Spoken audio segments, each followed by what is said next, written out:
अस्सलामुअलैकुम नाज़रीन, SS news संगत मां आहियां फराशा। अवां खे अहम ख़बर खां आगाह कंदा हलूं त पंजाब असेंबली जे 20 सीटुनि ते नंढी चूंड लाइ पोलिंग जो अमल सख़्त सिक्योरिटीअ में जारी आहे।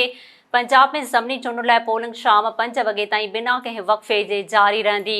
20 तकनि में 45 लख खां वधीक वोटरनि लाइ 3131 पोलिंग स्टेशनूं क़ाइमु कयूं वयूं आहिनि, जिन मां 676 पोलिंग स्टेशनूं इंतहाई हसास आहिनि।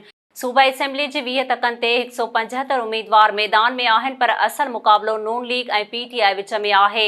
इलेक्शन दौरान अमन अमान बरक़रार रखण लाइ पुलिस सां गॾु रेंजर्स ऐं एफसी खे बि मुक़ररु कयो वियो आहे, जॾहिं त आईएसपीआर जो चवणु आहे त पाक फ़ौज जा जवान क्विक रिएक्शन फोर्स तौरु ड्यूटी सरअंजाम ॾींदा। पंजाब ते हुक्मरानी केरु कंदो, उन जो फ़ैसिलो बि अॼु ई थी वेंदो। नून लीग खे हमज़ा शरीफ़ जी वॾ वज़ारत बरक़रार रखण लाइ वधीक 9 सीटूं घुर्बल आहिनि, जॾहिं त पीटीआई खे वधीक 13 सीटूं घुर्बल आहिनि।